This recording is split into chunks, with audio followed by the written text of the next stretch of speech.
anak muda di Pilkada Kota Kupang itu, ya kita harus akui bahwa itu paketnya Dr. Kris dan Serena. Ya mohon maaf kalau mantan incumbent, ya itu usianya kan di atas dari Dr. Kris dan Serena. Air adalah sesuatu yang kita diskusikan awal untuk bicara tentang kemajuan Kota Kupang, Dinda. Kenapa kita harus memilih PSI dan kenapa harus memilih Dr. Kris? Bagi saya, kenapa harus memilih PSI? Karena saya pengurus PSI. Dr. Kris, ya terlepas dari saya pribadi, saya katakan bahwa Dr. Kris adalah sosok yang sederhana. Kesederhanaan Dr. Kris bisa dilihat dan diuji. Ya, kita lihat track recordnya. Jadi harapan kita bahwa memilih kepala daerah ini bukan memilih kepala suku dan bukan memilih tokoh agama.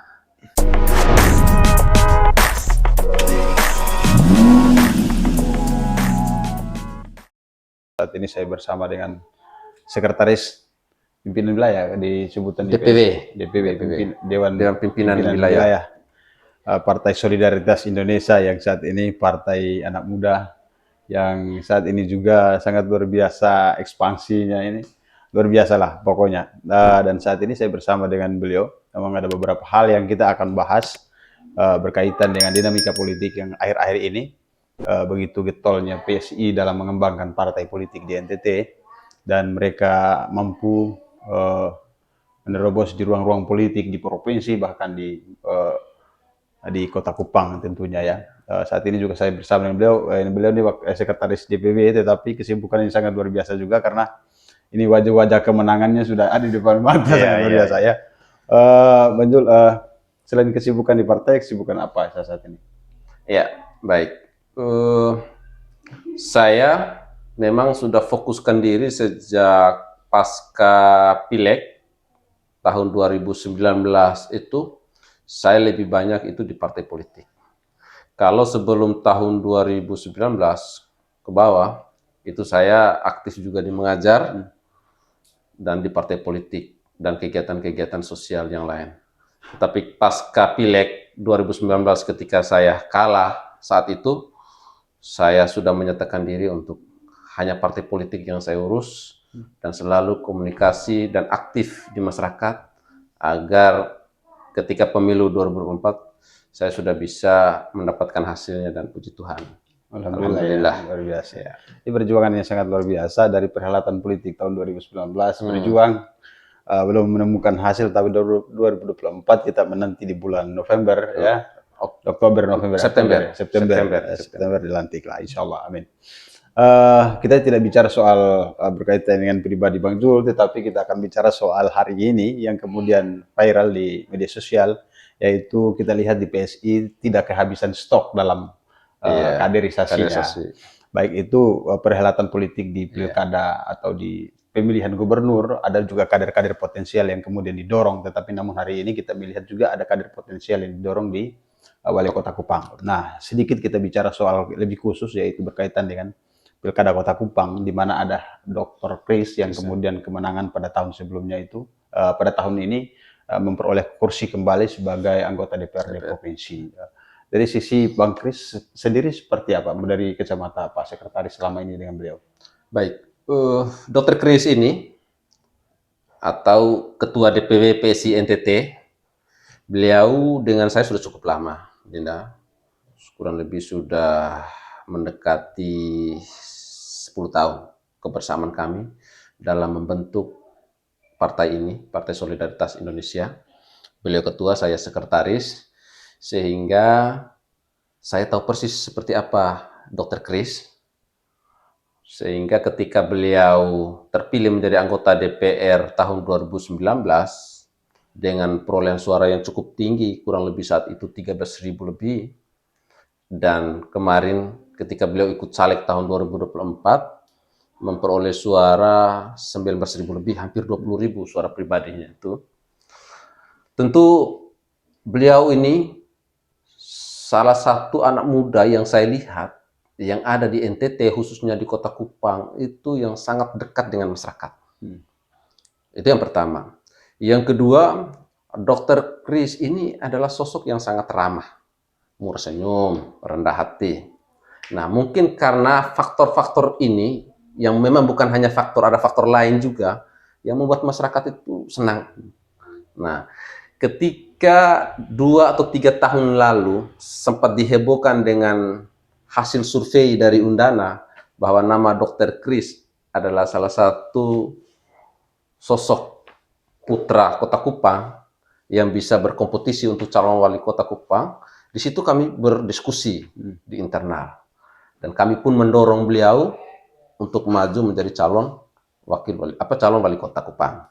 Memang awal-awalnya itu banyak yang memberikan masukan bahwa Dr. Kris itu calon wakil wali kota.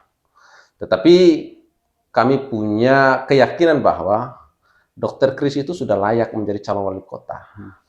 Nah, sehingga dengan perolehan suara di Pileg tahun 2024 ini, PSI Kota Kupang memperoleh 3 kursi, maka kami pun mengatakan bahwa Dr. Kris harus maju menjadi calon wali kota. Seperti itu. Jadi tentang Dr. Kris, profil Dr. Kris, saya banyak tahu, Dinda. Jadi orangnya ramah, rendah hati, suka senyum. Pokoknya sudah layak lah untuk menjadi pemimpin di Kota Kupang. Ya, baik. Dari sisi pribadi dari Dr. Kris sudah disampaikan. Mungkin kita akan spill sebentar berkaitan dengan persiapan untuk menjemput bola pilkada di Kota Kupang ini. Dari sisi dukungan partai politik pastilah ya. Dari sisi kemudian di PSI juga kita lihat hanya cuma mendapatkan 3 kursi, di DPRD Kota Kupang. Iya. Mungkin dari banyak partai yang sudah didaftar, mungkin beberapa partai yang sudah didaftar dan mungkin yang sudah menyatakan dukungan terhadap Dr. Kris apa saja? Pak, mungkin dibuka sedikit. Baik, Dr. Kris itu sudah mendaftar secara resmi di Partai Gerindra dan Partai Demokrat. Kalau PSI kan otomatis karena beliau kader dan pengurus inti. Nah, kami PSI punya 3 kursi karena syarat untuk mendukung atau mengusung untuk maju sebagai calon wali kota dan wakil wali kota di Kota Kupang itu harus 8 kursi. Maka kami punya kekurangan yaitu 5 kursi. Alhamdulillahirabbil alamin, puji Tuhan bahwa ternyata ada sosok anak muda, ada kader yang luar biasa dan seorang wanita itu ingin mau mendampingi Dr. Kris. Dan beliau itu dari partai yang cukup berkuasa dan kalau saat sekarang berkuasa, yaitu Partai Gerindra. Karena Partai Gerindra ini memperoleh 5 kursi. Jadi kalau antara PSI dengan Gerindra yang mengusung, maka sudah pas. Tetapi kami juga berharap partai-partai lain seperti Partai Demokrat yang kami daftar juga harapannya mengusung kami. Dan begitu pun partai-partai yang lain. Tetapi dari sisi syarat, jadi kalau Dr. Kris dari PSI 3 kursi dan Gerindra 5 kursi, yaitu Dr. Kris calon wali kota dan wakilnya itu Serena, maka sudah pas itu 8 kursi. Ya, tidak perlu yang lain. Perlu juga. Perlu. Makanya harapan kami semoga partai-partai lain mau mendukung Dr. Kris dan Ibu Serena. Dari itu saya lihat di beberapa 3 partai, di 2 daftar di partai yang didaftar itu partai koalisi nasional, itu luar biasa itu. Apakah kemudian tidak berpikir untuk mendaftar di partai koalisi nasional yang kemarin di Pileg atau di calon presiden itu? Tidak berpikir apakah kemudian PAN juga bisa didorong untuk dukungan, kemudian ada juga partai-partai lain yang berkoalisi itu? Ya, ada keinginan kami, tetapi dari calon wakil Dr. Kris, Ibu Serena itu juga sudah mendaftar di Partai PAN. Sehingga nanti kalaupun PAN melihat bahwa Ibu Serena ini layak untuk menjadi calon wakilnya Dr. Kris, ya mudah-mudahan PAN juga mengusung paket Dr. Kris dengan Ibu Serena. Tetapi pada intinya bahwa PSI dengan Gerindra ini sudah bisa mengusung, karena sudah memenuhi syarat 8 kursi. Gitu ya. Begini kakak, kita lihat kehadiran Dr. Kris ini, kita tidak bicara bahwa Dr. Kris mewakili anak muda dalam peralatan politik pilkada di Kota Kupang. Apalagi yang dia hadapi adalah incumbent. Kedua adalah mantan wali Kota Kupang yang kemudian insya Allah nanti kalau misalnya ditetapkan sebagai calon pilkada di pilkada 2024 nanti.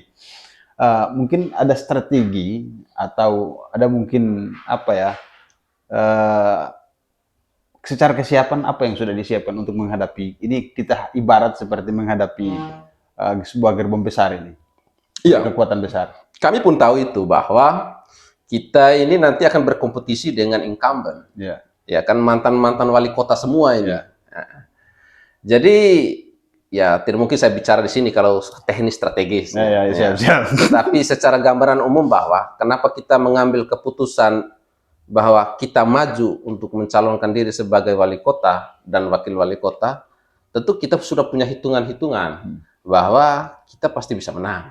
Nah, itu yang pertama. Yang kedua, kita juga harus memulai tren baru sekarang bahwa anak muda itu harus tampil. Ya, apalagi populasi anak muda di Kota Kupang itu yang kami tahu itu kurang lebih 35% lah. Sehingga anak muda di Pilkada Kota Kupang itu ya kita harus akui bahwa itu paketnya Dr. Kris dan Serena.